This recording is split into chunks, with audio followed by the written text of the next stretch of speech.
Winter is coming. Game of Thrones. It seems like a millennia ago, the mythical medieval show debuted. Now, with the House of Dragons creeping up closer and closer, many are quietly reminiscing on the masterpiece that was Game of Thrones, ignoring the last season, of course.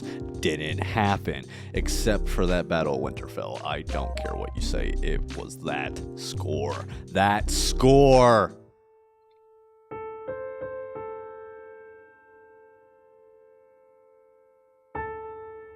Apart from amazing effects, epic battles, and incredible dialogue, the show captured the world's fascination with an epic plotline and twists few saw coming. Many of these wow moments in the series were nods to actual events in history. Here are 10 of them. I'm Mike from Collection of Madness, and these are the top 10 historical events that inspired Game of Thrones.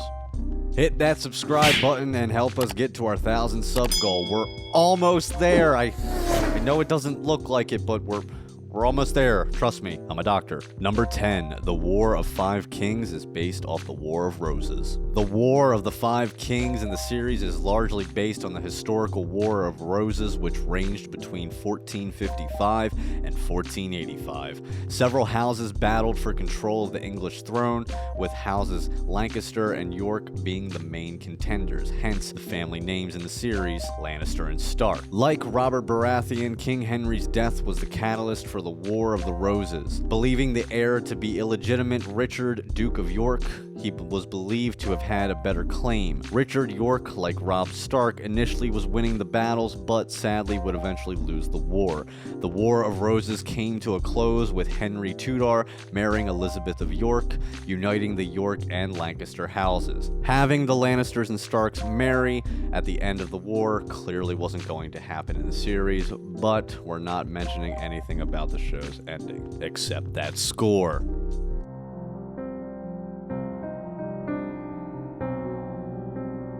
Number 9, Hadrian's Wall equals the wall. Well, the wall of ice. Dreaded Wall of Ice. It was one of the opening scenes in the series. It's where Ned Stark cut off the deserter's head, and it's what separated the Seven Kingdoms from the wildlings, and much more. This is a direct nod to Hadrian's Wall, a massive 73-mile wall that stretched from coast to coast across the modern-day United Kingdom.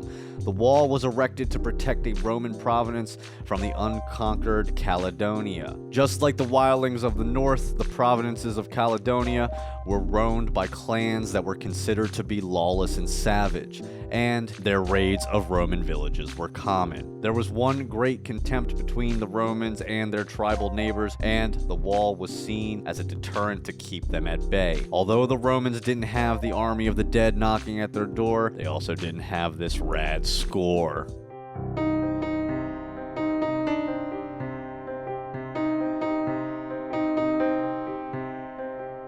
Number 8, Ramsay Bolton's ways are based off of an Assyrian king. Around 650 BC, the Assyrians were feared not only for their prowess in battle, but also for their known ways of torturing people. King ASHURBANIPAL of the Assyrians was no different, harnessing torture as a means of psychological warfare. He enjoyed the public display of skinning a person alive in front of a crowd to flex his power, and if that weren't sick enough, he had a habit of hanging the peeled skin around the walls of his city in a grotesque reminder of what would happen to those who disobeyed.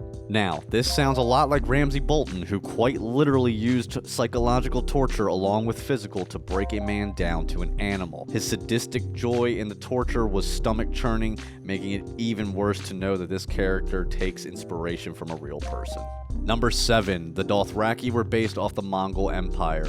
When young, innocent Daenerys Targaryen is married off to Khal Drogo, we get a glimpse into the rough, violent lifestyle of the nomadic warlord. In Dothraki culture, strength is valued over all, and across the land, they instilled fear as some of the deadliest warriors in the world. This was much the same as the Mongol Empire, which ruled the majority of Asia and Europe in the 13th and 14th centuries. Like the Dothraki, the Mongols were excellent warriors that defeated their enemies on horseback and were constantly on the move. Mongol children were trained in archery and horseback riding from a young age, a trait the Dothraki copied, learning to ride and fight starting at the age of 4.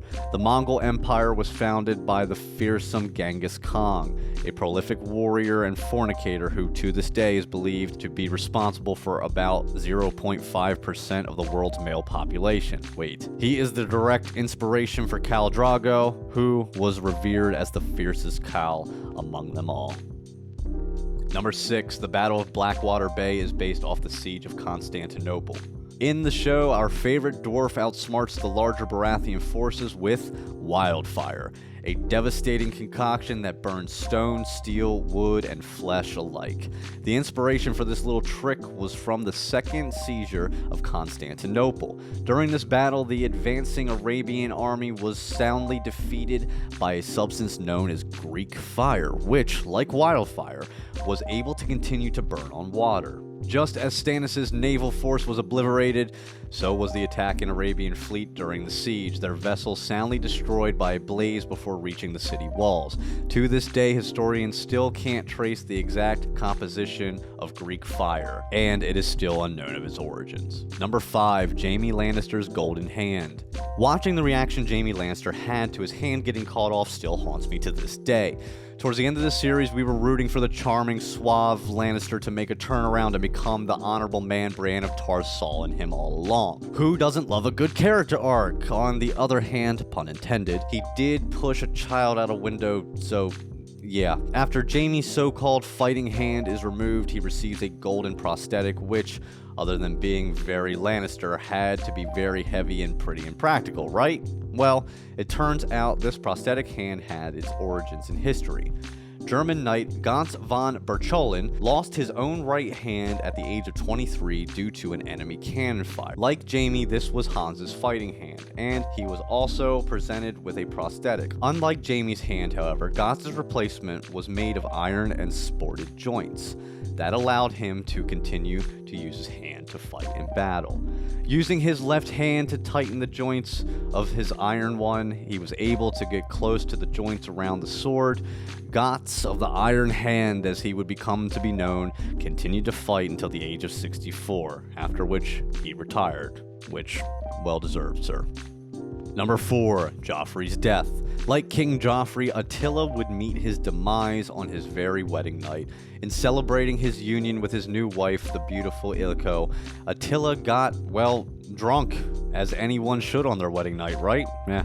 Sadly, his joy was short-lived. He was found dead the next morning under suspicious circumstances, bleeding from the nose and mouth. Accounts differ on whether he suffered internal injuries due to his level of alcohol consumption or whether the inebriated groom choked to death after suffering a nosebleed. Either way, it paints a picture hauntingly similar to Joffrey's sufferable last moments. Number 3, Jon Snow's and Julius Caesar's assassinations mirror each other. Jon Snow, you know nothing.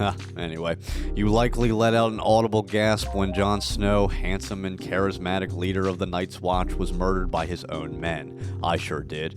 After all, the show had a record of killing off its most beloved characters, and I had already had my heart broken by the deaths of Robb Stark, Khal Drogo, and poor Honorable Ned. We know now, of course, that Jon wouldn't stay dead for long, but boy, was that a miserable wait. Jon's death at the hands of his commanders is very akin to the famous Idols of the March, in which Caesar was similarly stabbed to death by members of the Roman Senate. You see, Caesar had worked his way up to become the ruler of Rome and intended to remain in power for however long it took. Much to the horror of the nominated, not elected Senate, Caesar was planning on naming himself Emperor of Rome, something the civilization had not yet seen. Despite the many advances Caesar provided for Rome and the peace under his rule, the Senate hated his arrogance and resented the thought of an empire under his leadership. Caesar was ambushed by the Senate and stabbed 23 times to his death, one of his murderers being his adopted son Brutus, represented by Ali in the series. In Shakespeare's rendition of the event, Caesar's last words were, "Et tu, Brute," "You too, Brutus," is what that translates to, and are hauntingly similar to Jon's gasping Ali's name before the boy landed the final blow. Unfortunately for the Senate, the people of Rome were horrified by the act and turned on them. With no clear ruler, Caesar's death created a power vacuum, plunging the empire into years of civil war and making a whole mess of things. In the end, Emperor Augustus came to power and Rome became an empire, making killing Caesar both entirely pointless and ultimately a very poor choice. Whoops, the more you learn. Number 2, the Red Wedding and the Black Dinner. In likely one of the most shocking events to take place in television history, few scenes were more horrifying than the Red Wedding. We saw our beloved Starks massacred in the halls of the sinister Walder Frey. The infamous scene was inspired by a similar historical record as confirmed by George R.R. Martin, stating the Red Wedding was inspired by the Black Dinner, an event in medieval Scotland where 16-year-old William, Earl of Douglas, and younger brother David were invited to join 10-year-old King James II for dinner. Now, James and William were friends, and unbeknownst to the young king, the Scottish Chancellor Sir William Cruikshank orchestrated the dinner for the two boys' deaths, as the Black Douglas clan was seen as a threat to the new king's rule. Once seated, the two Douglas boys were presented with a plate bearing the head of a black bull, a symbol of death of the Black Douglas. Following being served this disgusting symbol, the two boys were arrested, given a mock trial, and beheaded. Number 1. The Lord of Light represents Zoroastrianism, for the night is dark and full of terrors. Another great example of internal conflict when it comes to loving or despising characters in The Red Woman and her Lord of Light. By the end of the show, which we don't have to mention again, but yes, was really badly executed, it became clear that Melisandre had a role to play after all. That said, her eagerness to burn people alive, including the innocent princess, solidified her place as ultimately evil. The Lord of Light is a nod to what is arguably the oldest monotheistic faith, Zoroastrianism. Followers of the faith honor one god and held fire as a sacred symbol, as it represented light, warmth, and purifying powers. Melisandre and her followers speak of fire as burning away the sins and death by fire to be the purest death. This religion was mimicked throughout the entire series as they continue to go on mentioning the Lord of Light. And that's our list. Leave a comment down below. Let us know what you thought of that, and make sure to like, share, and subscribe to this channel. We got more great content for you guys to check out, and give us some ideas on some more top 10s that you'd like to hear. Everybody have a blessed day.